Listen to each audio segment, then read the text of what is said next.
In this short video, I'm going to show you how to use Microsoft Word's Mail Merge feature to create custom email messages. Well, while you could use this to send out unsolicited emails or spam, that's not what I'm assuming.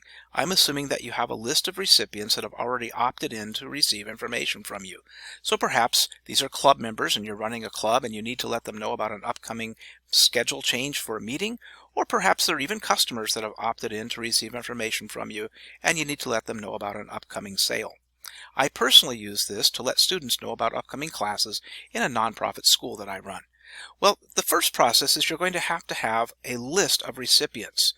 Now that list of recipients can be in Outlook, Access, or Excel. In this case, I'm using an Excel list. Now, the list has to be formatted with every field using one specific column, and of course those fields are labeled.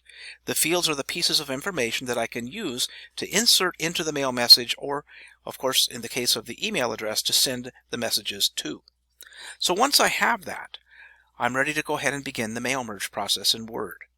So to begin the mail merge process in Word, I'll go start a new document,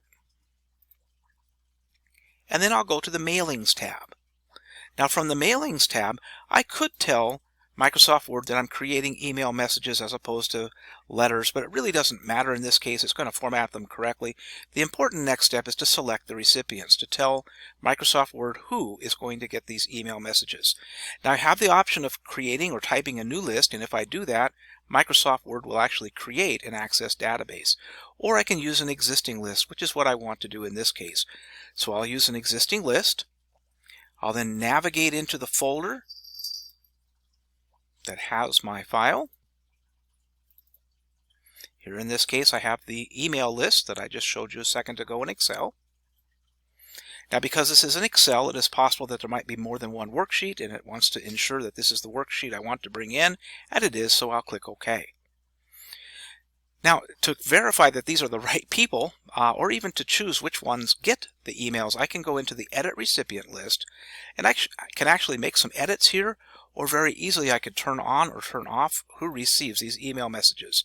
But once I've verified that this is correct, and it is, I'll go ahead and click OK and begin the letter.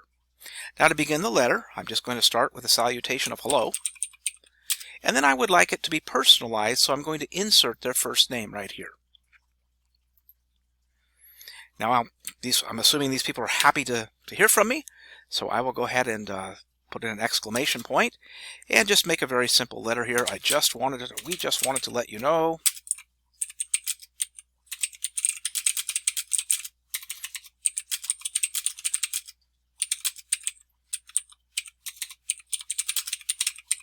don't miss it.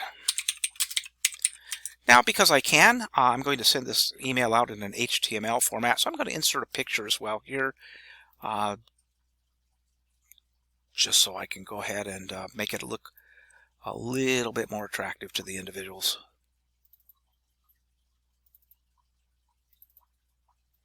Okay, so I have created the basic email. Again, I've inserted a merge field of the first name, the information that I want them to see, and in addition to that, a picture to kind of enhance the email that they'll be receiving. Well, the next step is to go ahead and finish the mail merge.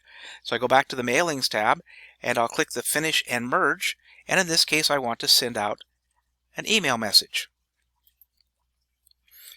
Of course, the type is email. The subject line is going to be non-custom, but don't miss our sale.